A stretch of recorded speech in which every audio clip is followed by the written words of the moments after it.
The very first question, with reference to the revolt of 1857, consider the following statements.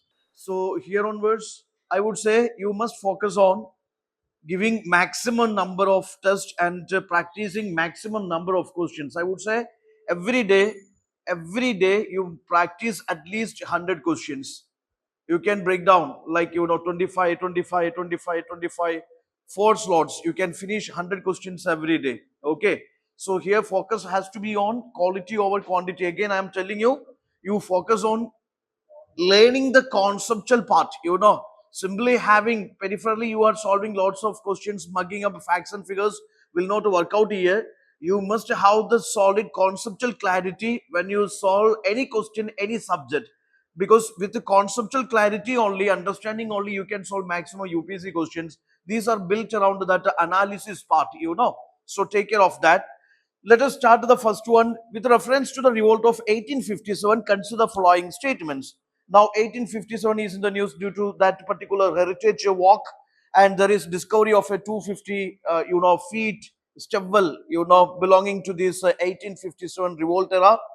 Then some unsung heroes of 1857 were in the limelight recently due to celebration of their like what is called this death anniversary, birth anniversary.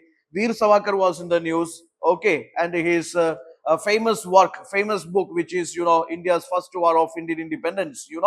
So due to these various characters, personalities associated with 1857, or maybe certain discoveries, certain heritage programs, due to multiple reasons, 1857 is important for you. Now see, three statements are there. First one, it was merely a product of sepoy discontent due to the introduction of cartridges greased with animal fat. See, sometimes I say that some keywords used in the sentences, will help you to reach out to the conclusion. See, this was merely a product of sepoy discontent. Do you think it was merely a product of sepoy discontent? There are so many factors. Economic factors are there, social factors are there, religious factors are there. Introduction of Enfield rifle and greased cartridges, that was the triggering factor. Am I right? But this is not just the only factor, because of which I eliminated the first statement. Peasant artisans abstained from revolt, pledging alliance to this British administration. I would say that is the most foolish or stupid statement here, because I say the most suffering class under this colonialism is the peasants and artisans. Am I right? Am I right? Due to their colonial policies, you remember there is land revenue policies called there is Mahalwari settlement, there is Ryotwari settlement, there is permanent settlement, due to which the biggest suffering class was the peasant class. Am I right? Due to this arbitrary taxation, due to this what is called this loss of the tenancy rights, due to this rural indebtedness, due to this poverty, famine, the suffering class was the farmers. Okay. Similar way, artisans and craft workers, due to deindustrialization, they suffered. Okay, commercialization of agriculture, and there is one-way free trade policies, due to which the biggest suffering classes were the peasants and these artisans under colonialism. So in that sense, this particular statement, is just opposite of that historical understanding. Am I right? So I eliminated that one. New land revenue system introduced by the company administration was a general cause of the rebellion. Very simple. Very simple. You know the very popular land revenue policies of the British during this 19th century. What are they? Yes, there is permanent settlement, Mahalwari settlement, Ryotwari settlement. When you cover all the three, please make sure that you have proper understanding of these features of this permanent settlement. Okay, Mahalwari settlement, and there is Ryotwari settlement. Okay, Ryotwari settlement. You know what are the areas or provinces these three land revenue policies got introduced? Come on, say. Which presidency this Ryotwari settlement was first introduced? It was Madras presidency. Am I right?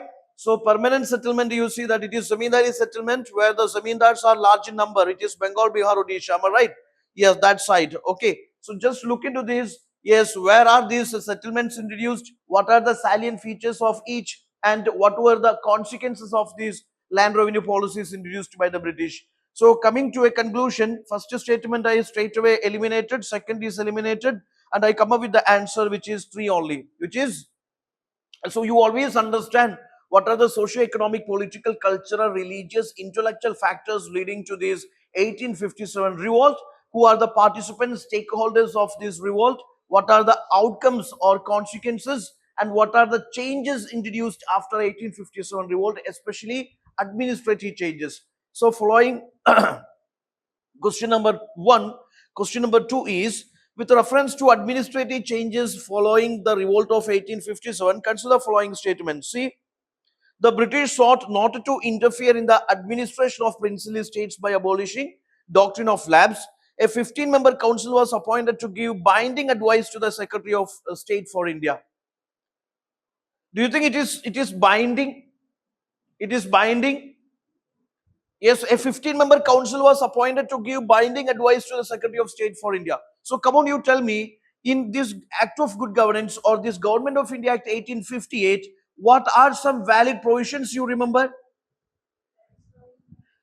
Yes, there is this East India Company is scrapped and this power is shifted to this Queen, or this power is shifted to British Crown. That is number one. Then yes, this Court of Directors, Board of Control abolished. Instead of that, there is Secretary of State for Indian administration in England. Then Governor General become Viceroy. Okay. So who is the head of the administration in India? It is Viceroy. What are other changes you remember?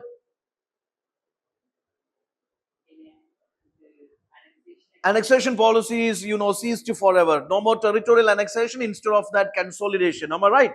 Then there is friendly relations or maybe very polite relations with the princely states, and this one is also lapsed. What is that doctrine of lapse? That also lapsed, or that also withdrew. Okay, so some changes are there. Some changes are there. Now the question is that for the Secretary of State, an advisory council is formed, which is a 15-member, advisory council. Do you think this advisory council and its advice is binding on Secretary of State? No, it is just an advisory council, just to give an advice. It is not binding on Secretary of State. Still, Secretary of State and his decision is too powerful than this Council of Advisory Board. Am I right? Or this advisory board. So you might have noticed that maybe here the problem you made is that first statement is fine. Second statement, you never stressed the word binding advice. You simply took it as, kind of, okay, it is fine kind of attitude. But binding advice is the problem. Never this advisory board or this advisory council could never, yes, give that binding advice to Secretary of State. They are not binding on advice to Secretary of State. Secretary of State is too powerful than this, board of councils. Okay, so because of that reason, the second statement is wrong. First statement is correct only. Now, number three. So here it is very much important. After 1857 revolt, what all the changes, introduced by this British government, that changes you have to go through.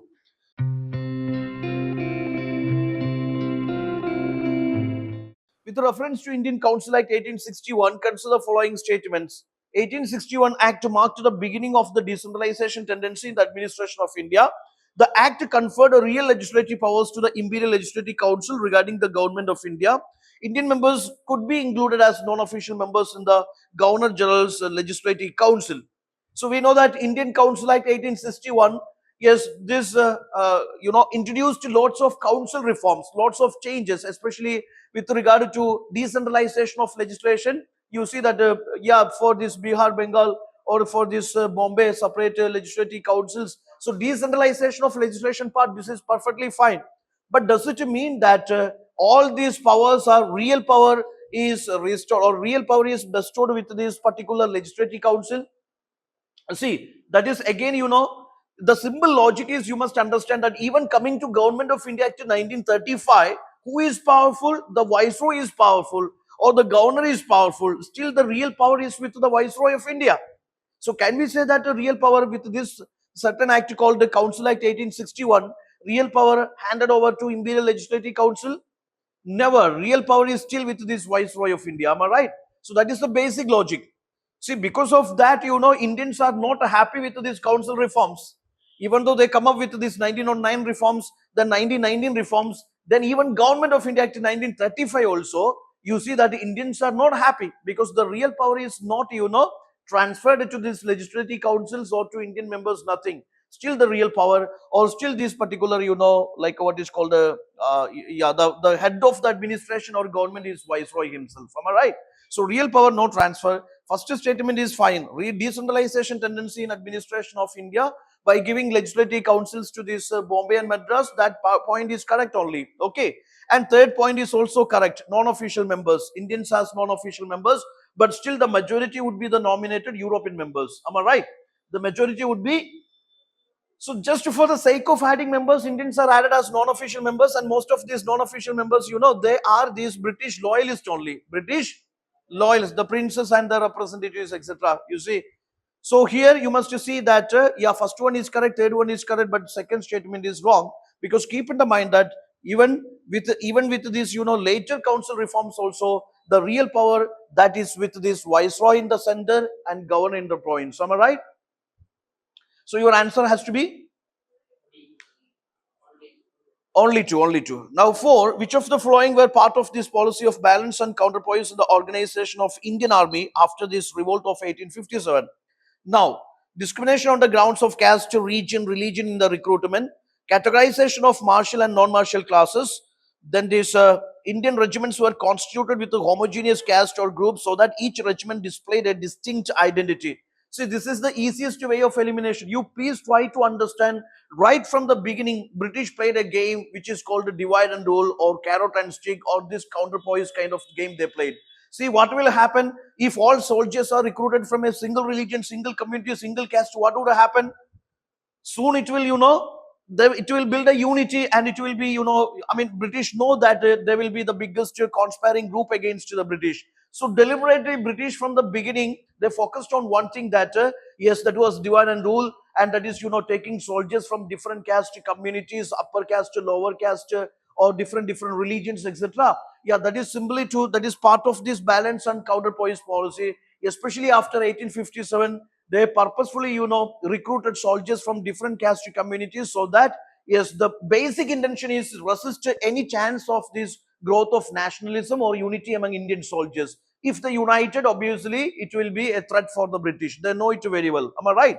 So simply eliminating that, the third is homogeneous caste, no chance. Constituting British army by homogeneous, group, no chance. It is basic common sense only. By eliminating that one, you reach out the answer. Am I right? Yes, Indian regiments were constituted with a homogeneous caste or group so that each regiment displayed a distinct identity. Homogeneous caste, there is no chance for homogeneous caste, heterogeneous caste. You can use the term heterogeneous, it is not homogeneous. They purposefully played a role like this, different caste, different communities, different religions, different, yeah.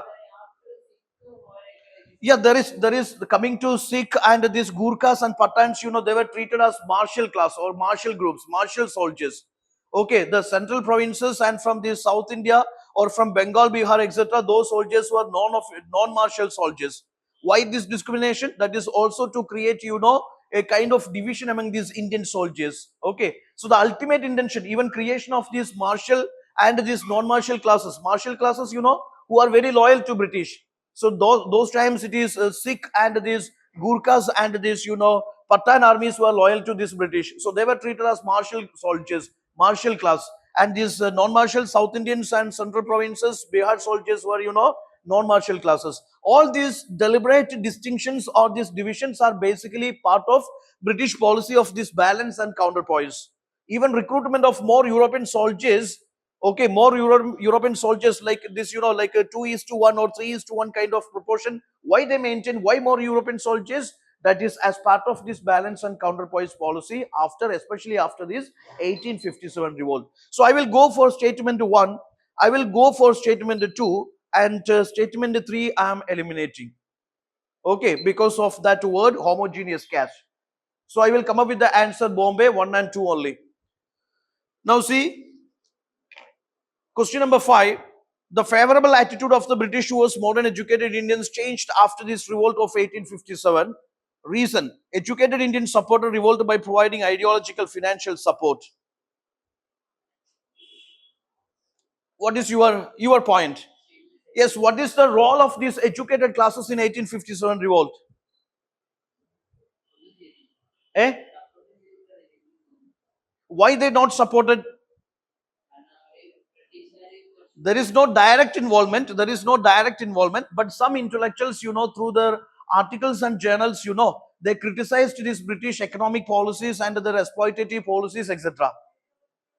Ideological support, but there is no direct representation in this 1857 revolt. See, the first statement is like this: favorable attitude of British towards modern educated Indians changed after revolt of 1857. Even though there is no direct representation of these educated classes in 1857 revolt, okay, since they felt of these, revolutionary elements in this 1857 revolt, they are not actively participating, not financial support. They only given ideological. I mean, not every educated Indians, some educated Indian intellectuals, through their articles and journals, they criticized this British policy of economic exploitations and this colonial policies being criticized. Because of that, after 1857 revolt, this British attitude toward educated Indians changed. You got the point, now? You got the point. They never actively participated in the field work of 1857 revolt, but ideologically, intellectually, or literally, it is through their articles they criticized British economic policies, administrative policies, colonial policies, etc. Because of that, 1857, post 1857 revolt, British attitude toward educated classes, slightly changed. Okay, and the reason is not correct. What the reason they given? By providing ideological and financial support, and you cannot generalize it. Not every educated Indians provided this ideological support, and there is no financial support from educated Indians. So the second that reason given is, explanation given is not apt to statement one. Statement one is correct, but explanation is incorrect. Again, the problem is that there is generalization. No, the thing is that educated Indians supported revolt by providing ideological support. That means that every educated Indians provided ideological support. That is not accurate according to Biban Chandra. That is not correct. Yes, if they use, some educated Indians supported revolt by providing ideological support, that is fine, but not every educated Indians. You cannot generalize it. Okay, and that support was in the form of these literary works. Favorable attitude of the British towards modern educated Indians changed after revolt. Yes, that is absolutely correct. No, the fact is that whether the second statement is accurately, explains the reason of the first statement. That is the question. It is not accurately explaining the reason for the first statement. First statement is what? The attitude of the British toward educated Indians changed after 1857. That is absolutely correct. Whether it is partly changed or maybe to some educated Indians, nothing is there. Simply say that to educated Indians, British attitude, changed after 1857 revolt. Absolutely correct. According to Shekhar Bandobadai or according to Biban Chandra, that is super fine. But the reason given here in the second statement, that not aptly explains the first statement. Okay, that is not an accurate explanation to first statement, because it is not every educated Indians ideologically supported. It is not every educated Indians financially supported. I mean, even financial support not come from these educated Indians. Even ideological support, some educated Indians only. Okay, so best option I would say, Amina, you go for C, which is statement 1 is correct, but the statement 2 is incorrect. Now, you got it. Answer is C.